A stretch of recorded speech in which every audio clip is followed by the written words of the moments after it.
We're chatting to Skye Forrester, Creative Strategist, who works in the field of innovation. She's going to give us insight into today's consumer and how to leverage their changing behavior and expectations to give your brand the marketing edge. Now, Skye, that's quite a mouthful. Give us a first step when it comes to that.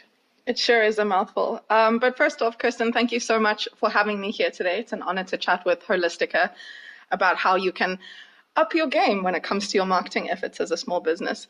The first rule of effective marketing and brand building is really about understanding your consumer.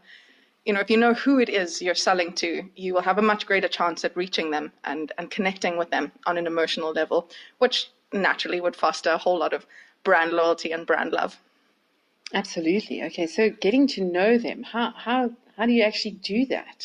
Is that about, I mean, a lot of brands will say, yes, well, our brand works for everybody. But do you have to pick someone to point at? I have heard that before. I think the first step to understanding your consumer is really taking a look at the environment they're in. It's not as tricky or as difficult as you might think. Yes, today's consumer does look very different than it used to, but that's because there's so much more opportunity and freedom to express your individuality. Whereas before, the sort of marketing strategy was about how you can put your consumers into different boxes. Now, I think you're still able to put them into boxes, but the size of those boxes has changed and the types of boxes have changed. So if you have a look at what's going on in the world around us, you'll notice all kinds of evidence that points to changing consumer behavior. And one of the most sort of the first things you might think about is that times are tough. People are always looking to save a penny. Yeah. There's not as much disposable income as there seemed to have been in previous years. Yes, 100%. And even the disposable money you do have doesn't hold the same spending power that it used to. And so for this reason, consumers are becoming a lot more savvy and a lot more frugal and a lot more careful about who they spend their money with and why. Okay, but now let's talk about this why. We've heard, and I'm throwing a curveball here, so forgive me. A lot of consumers look to peers and friends for reviews on brands. They don't actually believe what it is you say on your website. So how do you overcome that? I know we're going to touch on technology a little bit later in this chat, but let's just bring it through here because I'm pretty sure the answer's got something to do with technology. Technology can certainly go a long way to support that, but I think the essence of what you're bringing up relates to trust. And you're right, with all of this, between data breaches and website hacks, people are not as trusting anymore. And, fake news, people don't know where to turn to look for any kind of truth. And the same goes for brands, brands claiming to be the number one this and that and claiming all kinds of big, bold things about how it makes you feel. And this is especially pertinent for health brands. It's so important to be incredibly clear and transparent in your communication. And part of doing that is allowing people into behind the scenes. People want to know where you source your ingredients from. They want to know how your product is made. And this isn't about stealing your information so they can go and replicate your product at home. This is about them gaining a little bit more power in terms of how they can make their decisions. So it's about empowering your consumers to make informed decisions. I think today's consumer is more informed already. So that's exactly it. So they want to remain informed, and they're going to make informed decisions. You've also spoken just in terms of the lack of trust or building trust about consistency in messaging. Yes. And not only in messaging, also in representation. Something as simple as having the same profile picture across all of your platforms on Facebook, Twitter, YouTube, and having the same little bio or description about your brand across all of those platforms. Your consumers can instantly recognize that is your brand. If you have, different information or misleading information on any of your profiles, that will instantly make people not want to trust you. Okay. So it's really consistency. Get your message out there, the message that you want to get out there, the message that is transparent. Yes. The message that is truthful, that shows integrity. And consistency, as you said, that's really, really is a key. So it's not just consistency in your profile picture and your bio, it's consistency in your messaging. Yes. The Consistency and frequency as well Okay. is incredibly important. You don't. I've had clients be incredibly overwhelmed at the idea of owning their social media platforms, thinking that it's something they have to post on every single day. And well, that's not true. You post when you have something to say. But if you're posting a monthly emailer, make sure that you post every single month on the same day. If you're posting to social media on a Monday, make sure you're posting every single Monday so that your consumers can come to rely on you. And I think reliability and that transparency in messages and frequency, consistency and frequency really does lend itself to building a trusting relationship. And consumers, I guess, kind of get used to it coming and they look forward to it. Yes, absolutely. And that way, if you've got an unusual, unique offer, you can post outside of that time and really grab people's attention. Okay. So the other thing that you've said about people in today's world is that they are lonely and afraid. Yes.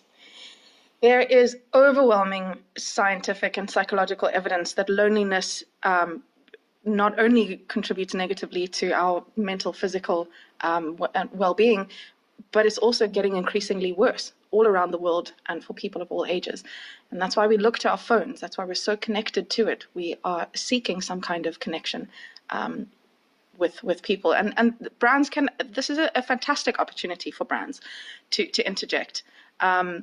And form strong relationships through something as simple as personalized communication, for instance. We've seen a rise in personalized messages from even massive brands like Amazon.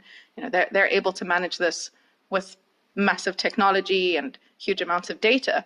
But there's a truth in that small brands can leverage, and it's really not difficult to send out your emailers using your consumers' first names. Or to segment your database so that you can personalize the content to your different consumer groups.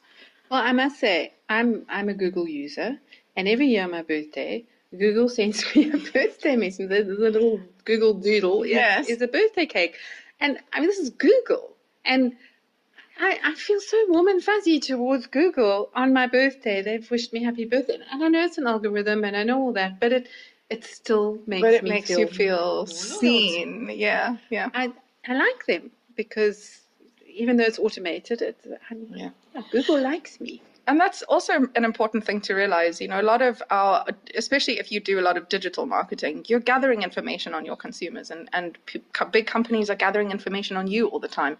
And while this can sometimes feel like a sort of big brother initiative, if you as a brand are able to use that data to make a seamless experience for your consumers and to make them really feel seen, heard, and understood, people are far less likely to feel apprehensive about giving you the data.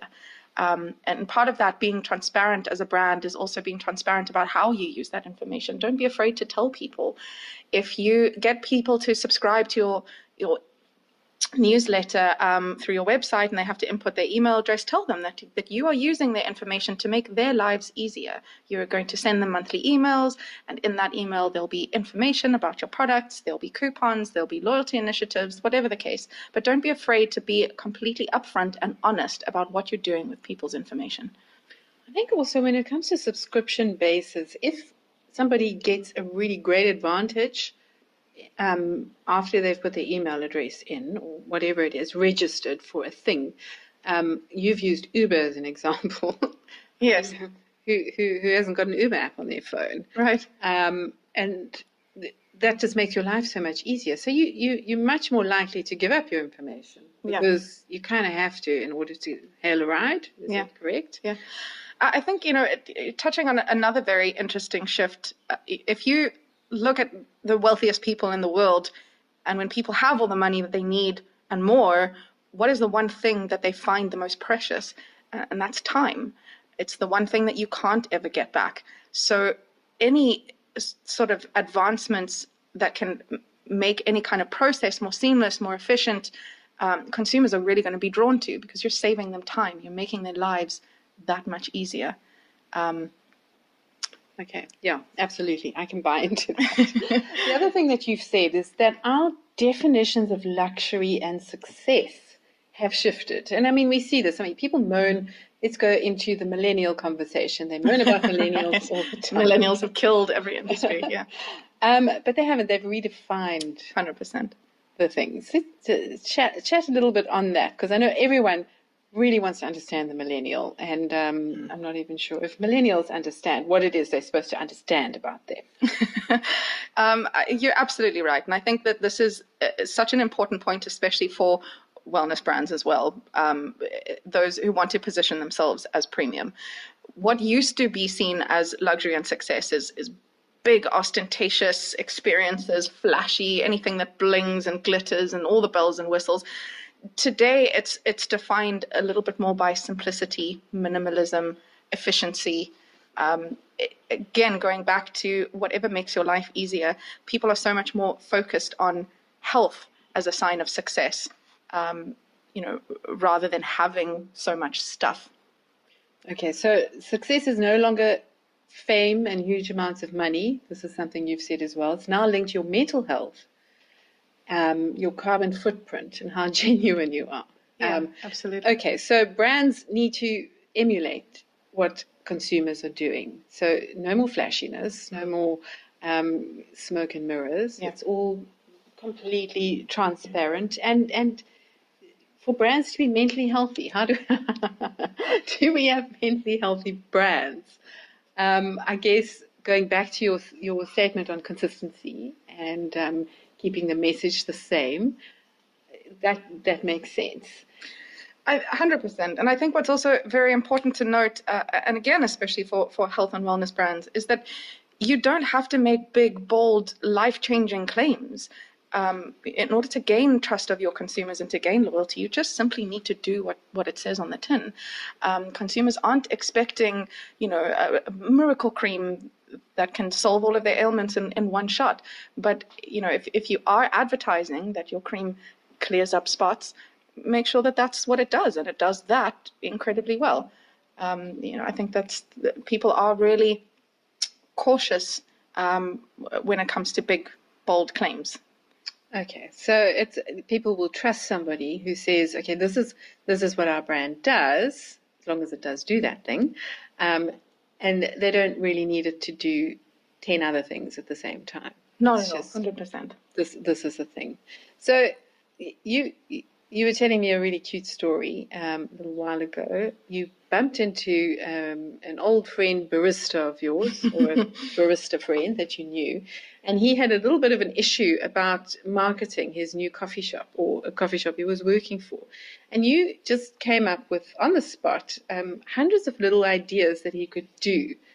And it basically changed his life. He's really excited now, and he's doing all these things. So let's just chat about some of those simple ideas. Now, we're not going to talk about the coffee shop, but just some of the ideas that you had, and if you consider that it's a coffee shop in sort of business area. Yeah. I think what's important to realize is, firstly, what made that interaction quite radical is there's a coffee shop on every single corner in Cape Town.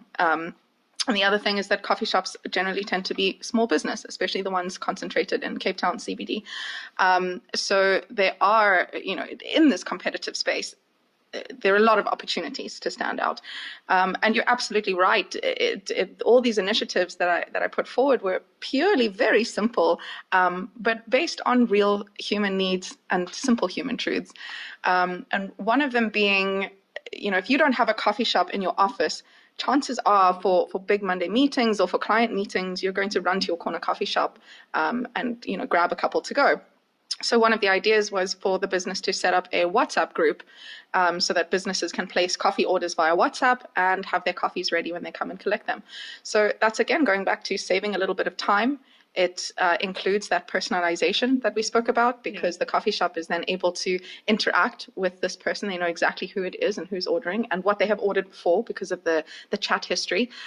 So you can already see that using a simple and virtually free tool like WhatsApp, you can really leverage a huge amount of data and a huge amount of opportunity from that, and it's incredibly simple. Well, I love that as well, because let's say Mark gets coffee 3 weeks in a row on a Monday morning, and he gets a specific coffee.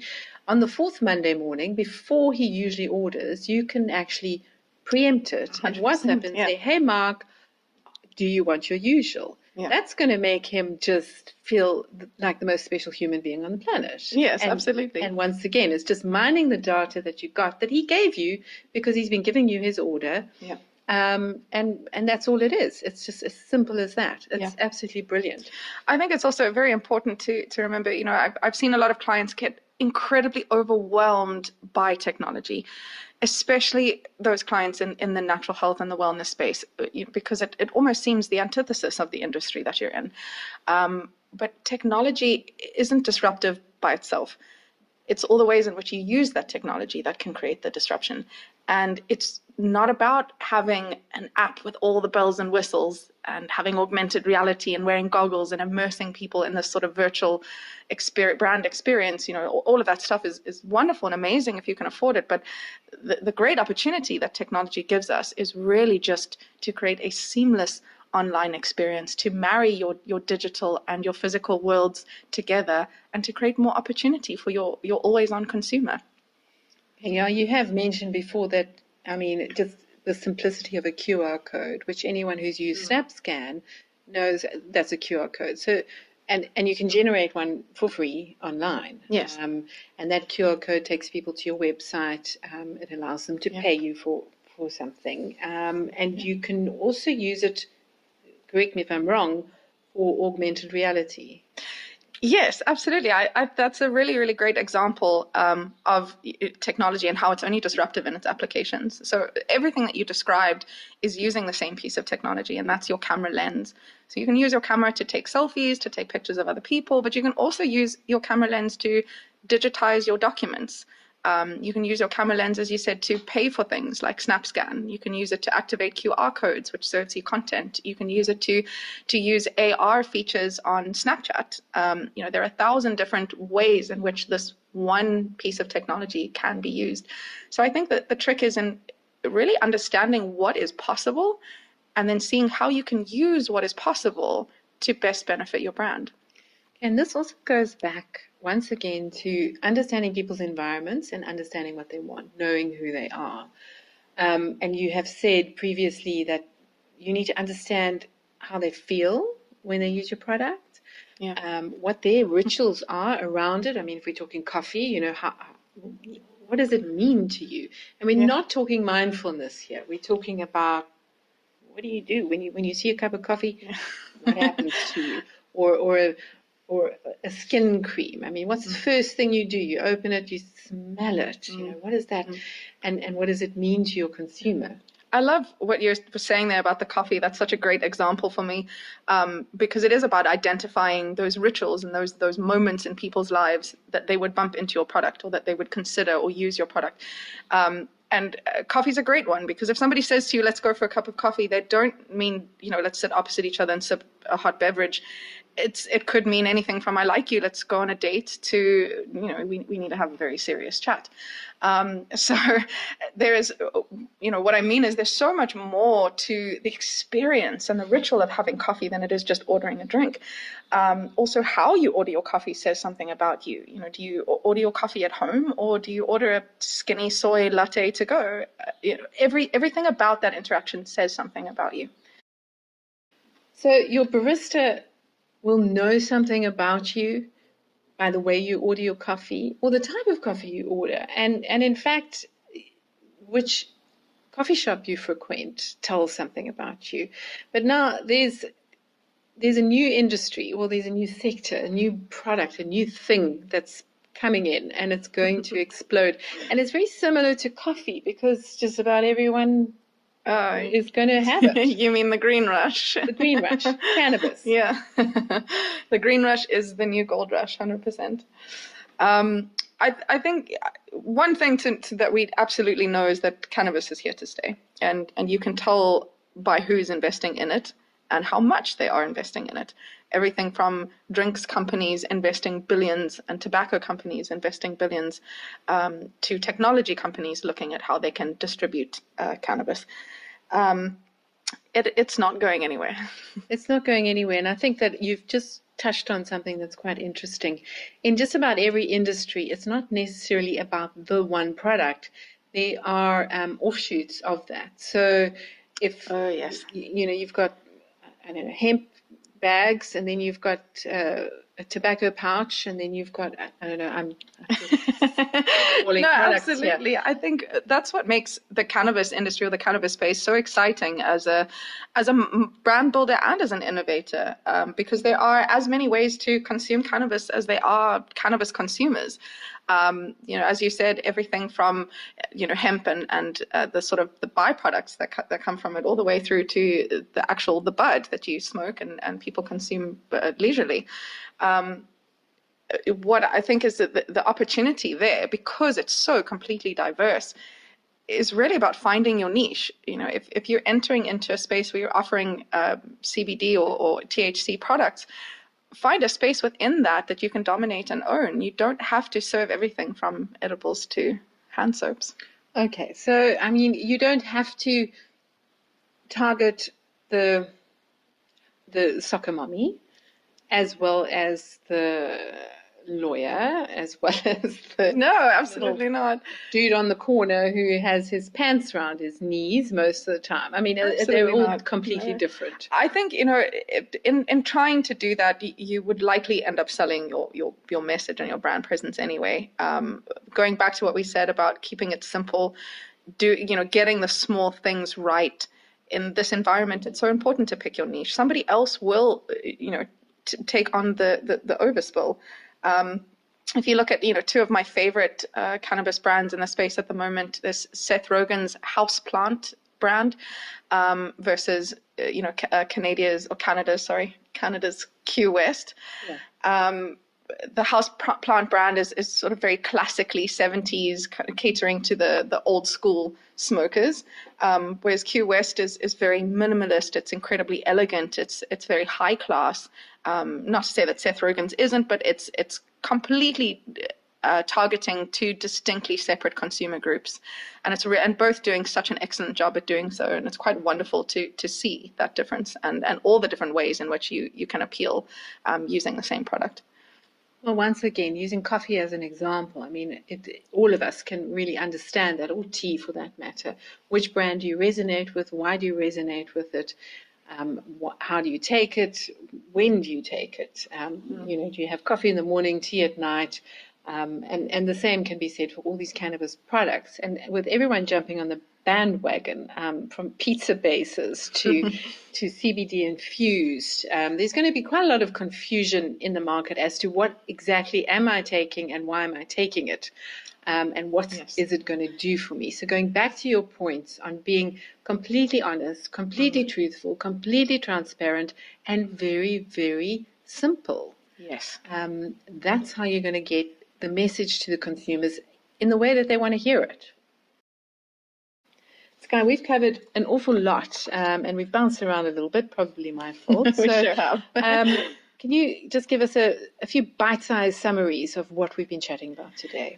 Yeah, absolutely. I think, walking away from this talk, if I had to impart a couple of things, it would be the most important thing is to know who you're selling to, because if you know who you're speaking to, you will know how to speak to them. And when you do speak to your consumers or the people that use your products, be honest, clear, simple, and transparent in your communication. Also remember that you don't have to do everything. Just do what you do very well and do what you say you do. And certainly don't be afraid to embrace technology. It can be as simple as a WhatsApp group. And really the last bit of advice I would impart is look for inspiration outside of your category. I think that's one of the most overlooked investigations often conducted by brands. Think of Coca-Cola, for instance. We all know Coke is full of sugar and incredibly bad for us, but we cannot deny the beauty in their messaging. They don't sell soft drinks. They sell happiness in a can. They really understand real human needs and desires and how to capitalize on them. So there is absolutely nothing wrong for you as your wellness brand to look to those big giants and see opportunities to learn from them and to use your powers for good. I really love that last piece of advice, because I think we do tend to get a little bit stuck in just looking at our competition, our direct competition. Yes. And if we do that, we also don't see our indirect competition.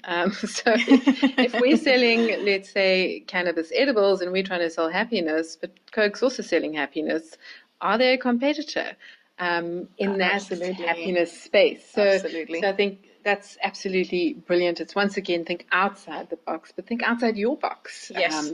Your Yes. little box in thing. Think about what's new to you, what's new to your industry, and what's new to the world. And don't stop looking outside of that. Thank you so much, Skye, for joining us. I think there's a lot for everyone to think about, and great advice. Thank you. You're so welcome, and good luck out there.